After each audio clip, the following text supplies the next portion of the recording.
AfterBuzz TV, starting place to the likes of WWE female superstars Cathy, Kelley, Sonya, Deville, and Zelina Vega, proudly presents Women's Wrestling Weekly, the world's first podcast and YouTube series dedicated exclusively to women's wrestling, featuring all the latest news as well as interviews with top superstars in the industry. And now, AfterBuzz TV's own gorgeous lady of wrestling, TK Trinidad. Bonjour, bonjour. You're watching Women's Wrestling Weekly, the #1 women's wrestling show on the planet. My name is TK Trinidad, a.k.a. the Canadian Assassin, and looky. Yeah. He's in. He's not fighting crime at the moment. Man. He's in with us. The streets ain't safe, girl, but I'm here. Evan Mack, a.k.a. Coco Cena, a.k.a. America's Chocolate Sweetheart. He's in the building. How's everything going? Going good, man. Getting back to this gym, girl. Put the cookies. Got the stretchies? Put the cookies down. I need the stretchies to look more form fitting. I wasn't liking the way they was looking. You know what I mean? I know, but you're kind of late now. You're already in the summer. Yeah, it's true. I know. That should be like 3 months ago. Yeah, I get fit like after the summer. I get fit when it don't matter. So when everybody lets it go, that's when it's what's. I mean, it's California. It's always summer. So I guess it don't really matter. And now, if you're just joining us for the first time, we have news, we have Star of the Week, and we have amazing guests. That's what the show is built around, amazing female wrestlers. Yes. This today is no exception. She is the First Lady of OWE and FSW. Please welcome Mazzerati. Yo. Hi. Hello. How's it going, everybody? Good. How are you doing? Doing okay. I'm doing all right. I can't complain. So let's kind of just get into it. So what I love about doing this show is that, we talk to women from all over the place, and there's always some new promotion that I've never heard of, but it's been around. So this is on me. It's my ownness. So I like learning new things. So tell us a little bit about the lingerie fight, the LFC. LFC, Lingerie Yes. Fighting Championship. Yes, it's a little bit of MMA, a little bit of wrestling, but a little bit of clothing as well. As like professional wrestlers, we do the men wrestle in their trunks and women either pants or shorts. LFC is just like lingerie football. You're in your lingerie and you're fighting. So how long has this league been around? Actually, it's been around probably, I think, 6 years. Honestly, I started only 3 years ago. Okay. So tell us how you got into wrestling. So I've actually been a wrestler since 96, 97, I want to say, right before the Attitude Era. Wait. Pause. Wait a minute. Wait. You look like you like 16. You're 16 years old. Like what? So first I want to know, how old do you guys think I am? Lord, wait a minute. Hold on. Yeah. I swear to God, I thought you were about 20. 26? 26? Cute. She's like... Actually, I will be 29 in 2 weeks. Yeah. You guys already should know. Black don't crack. Come on. I know, but we still are surprised by it. Yeah. Like, because you carry yourself a little bit older, so that's why we're giving you the 26. I'm sure that. But just looks wise, you look like you could be between 16 and 18 easily. What in the... I get that, especially without all my makeup and without this weave. You know what I'm saying? I do look like a kid. Jeez and Greg, that's very vampire, very vampire-like right now. If you weren't in the sun right now, I'd be like, hold on, man. So you started in 99, you said, right? 96. 96, 97 is when I started watching. Okay, so what kind of took you from watching to doing? So I've always been a tomboy. I was always into all this types of sports with my dad, but my mom wanted me to be the girly girl with Barbies and makeup and all this other crap, which I was not into. So my dad would put me in taekwondo, tennis, anything, kickboxing, anything I could get into, because we never knew about wrestling schools back then. Mm-hmm. And once I moved out here to Vegas, because I'm from California, I've been out here since 2012, mm-hmm. and I found the flyer for professional wrestling in 2015. I didn't believe it. I'm like, no, this can't be true. And I go to a show at FSW, and I'm like, oh my God, this is real. I could actually train and become a wrestler as my main dream that I've always wanted my whole life. Yeah, it was crazy, but it was not what you expect. So you are dreaming a whole bunch of other things, but once you actually get in the ring and train, it's a whole nother ball game. But I was pretty much prepared for that since I've been in so much combat sports and stuff like that all my life. Yeah, so are you familiar with the kind of California wrestling promotions and stuff like that? How does it compare for California to Vegas? Yeah, you could actually see a lot of difference in it. I'm originally from Cali, but I would say I am a Vegas wrestler because I started out here. Mm-hmm. And FSW will always, forever be my home. There is a big difference, and there are a couple similarities, but I could see more Cali sides. I could see that they do more extreme stuff, which is pretty cool. Mm-hmm. You know, every state, I believe every promotion has their own type of style, has their own type of, you know, flair to it, a little hops to it. Right. So Cali, I would say, is really it's hitting hard right now. It's pretty hot. So now you started watching in '96. We're in 2019. Mm-hmm. We're in 2019 now. How have you seen women's wrestling change in your eyes from when you started watching to when you started doing to right now? So I'll tell you the truth, because I was more into the guys. I would say I'm more of an old school wrestler type, if that makes sense. But mm-hmm. for the women, it's great to see. It's hard to explain because women did actually wrestle more back years ago. Right. Yeah. Before the whole, just women being the sideshow and eye candy and this. Yeah. But now that it's actually being taken seriously, it's been great. I love being a part of this nice history that's going on now these past couple of years. I would love to see it keep growing. Mm-hmm. And, before, even when I did start, I was still getting that, let's say, bad vibes towards people because they see you as just a female. Right. And, just a sex object or something like that. And, you got to make it known, this is not what you're about, and you're really here for business. You're here to entertain. You're here to wrestle. You're not here for that funky bull crap. Right. You know what I mean? And then what about being a Black woman in the profession? Have you experienced any, because it feels like when I speak to women of color, based off of what part of the U.S. they're in, some don't experience it at all, and then some do. So what has been your experience as far as getting bookings, etc.? Me being a small Black woman is pretty funny. So yeah, I do get all the stereotypes in the beginning when I first started. Me being a new small Black woman, I get expected to do a lot of the crazy flippity-doo style stuff because I'm small. Uh-huh. And then me being Black, yes, I was asked to be a certain character in the beginning that obviously you could tell I'm not. Right. A ghetto Black girl from the hood. I grew up in a neighborhood, yes, but it was not with Black people, unfortunately. But that was the character I was supposed to be given, as I'm from the projects with 5 kids. I'm this and that in the hood. And I'm just that's why am I going to portray that? Exactly. What I mean? When I could portray something so much better, so much different, I don't need to just come off this stereotypical thing, right? As other African American males have had to do for so many years in the WWE and other promotions. You can see that what they were given, and it was just more stereotypical than anything. Yeah, but it's great that I'm not asked as much now this past 2 years, other than when I first started. You said 2 years. Yeah. Piggybacking on what you're saying right there, because I see a lot of that going on, especially in WWE and things like that, with some of the brothers that I feel are misrepresenting their own people, and I think they have the ability nowadays to not do that because they're in a different position than they used to be, but they still choose to do that.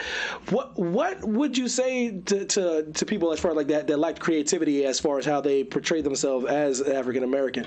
Why do you think they have a problem coming up with a character and not going to the stereotypes and the same tropes that everyone perceives us to be anyway? Because they want to be accepted. They don't want to say no and then not, be able to make it to the next level. Right. So it's kind of just like, yes, I'll do anything to get here. I know they always say, keep your mouth shut, mouths closed, ears open, but there's always a time and place for you to say something if you don't feel comfortable.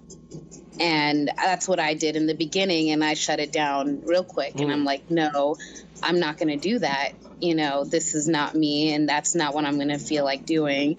Even, you know, you get asked those questions like, what if WWE wanted you to do this? And it's just, you know, it's depending on how you feel. You either can put your foot down and take that chance on them saying, okay, leave, or we'll, you know, accept you the way you are.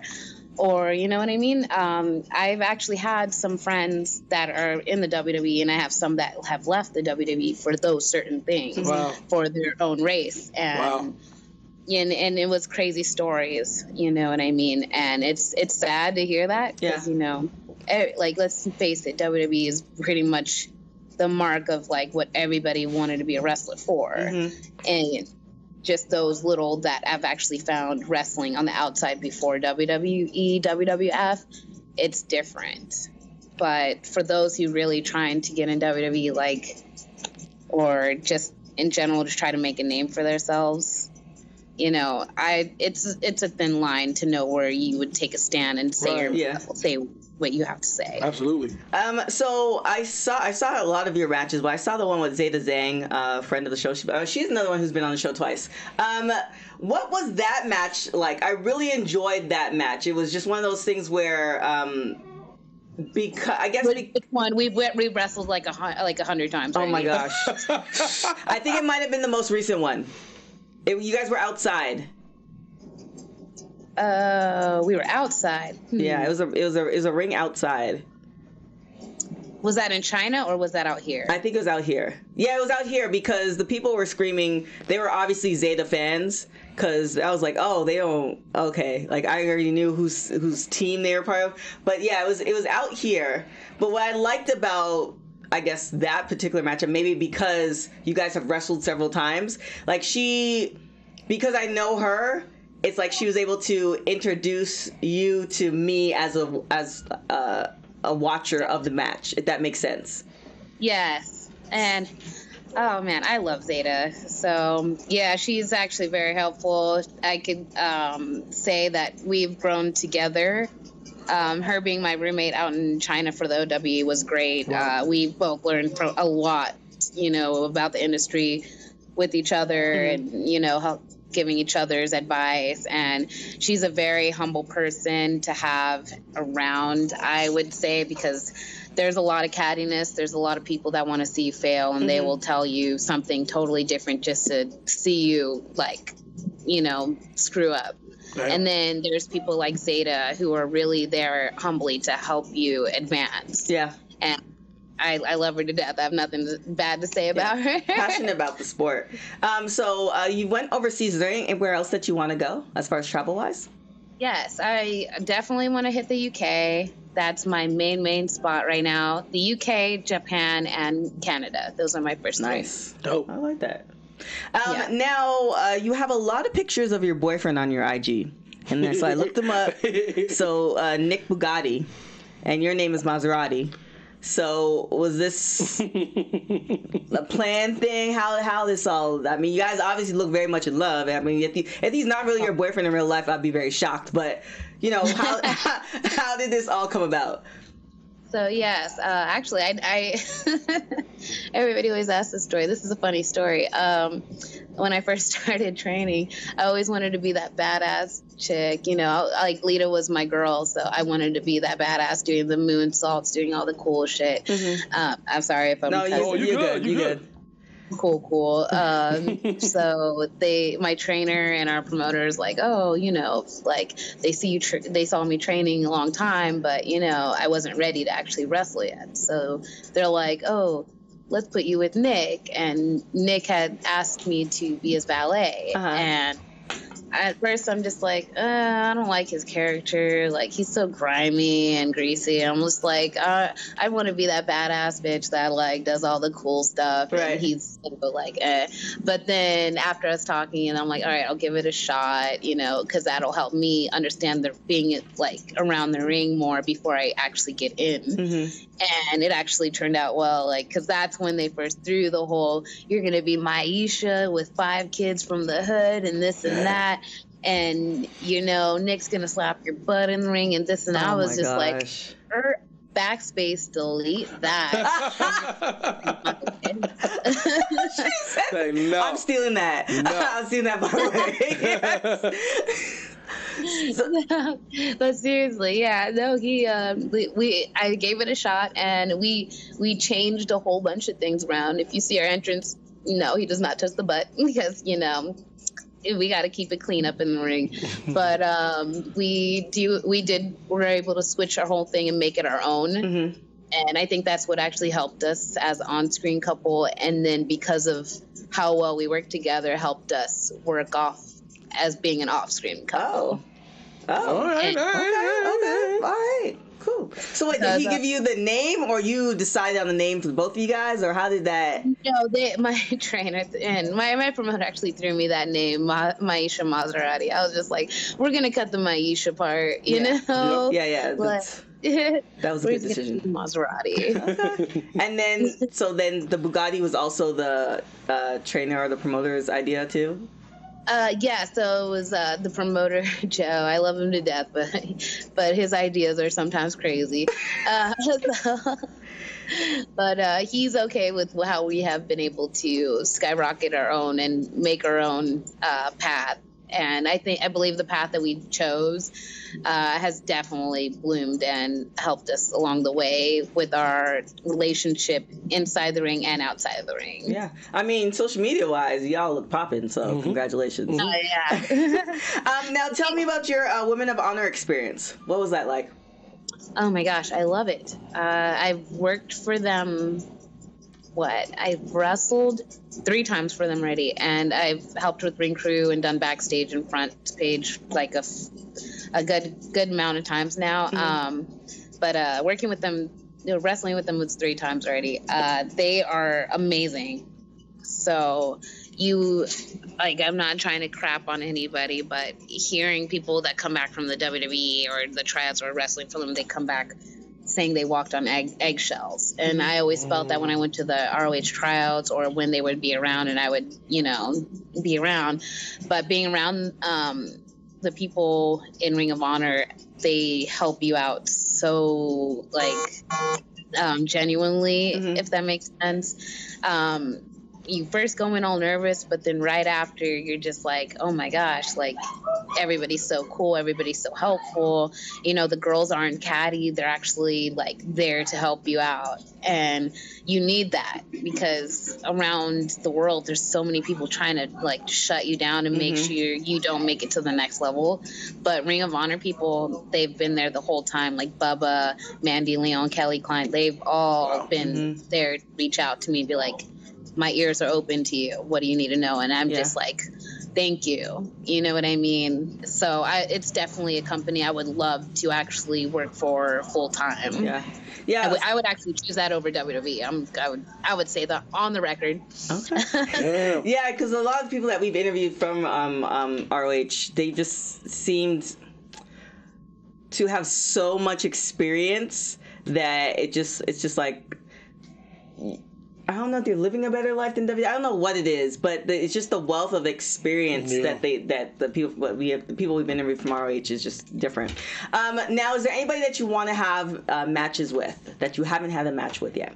Yes, one of my dream matches actually right now. Well, if it was back then, so I'll say my original one would have been Lita from back in the days. For modern day era now, I would say Bianca Belair. Yeah, that'd be a good one. And then I don't know if you get this a lot, Kiera Hogan. Oh yeah, she's a cute. Oh, I love that fiery red. I know she changed up. Yeah, she changed up the blue. I was like, what's okay? I see you switch up. Or even Ariel Monroe would be a good one because you guys are so different. Yeah. That'd be great. Yeah, because then you can see that black women are not a monolith. Like, it's like, these are two. They are so athletic. We are athletic, strong females here to like kick butt right now. Okay, if you see all the girls right now, which is so great to see the outcome of how many African females we have right now that are actually blooming, and it's just not their looks. It's they actually could work. Yeah, and they all look the same, and they're not boom chica from the block. Like, it's refreshing. Thank goodness. 100%. I love it. Yeah, it's no longer what did they want to call you, Maisha? Maisha Mazzerati from the hood with 5 kids. For the record, we don't have any kids yet. She said yet. All right, so we're gonna get into rapid hot tags. Women's wrestling rapid hot tags. So I'm going to ask you a question. You say the first thing that comes to your mind. So always early or always late? Always early. Last person you text? My boo. What is the one thing you love about yourself? My personality. Dream dinner guest. What was that? Dream dinner guest. Dream dinner guest. Like anybody dead or alive you would have dinner with. Oh. Oh shit. I don't know. You said who would I dream about? Yeah. Who would you have dinner with? Oh, sorry. Okay. Shoot. Honestly, actually, Lita. Okay. Who would play you in a movie?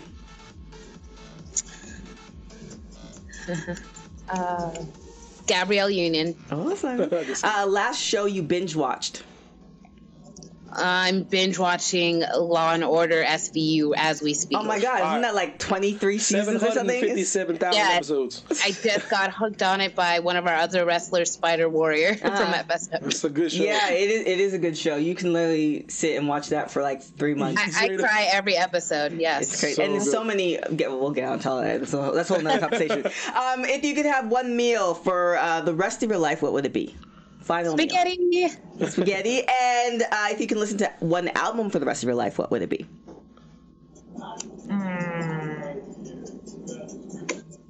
Damn, that's wow. You know what? I would say NWA. Boom. There it is. A true California girl right there. Sure there you have it. Where can people find you?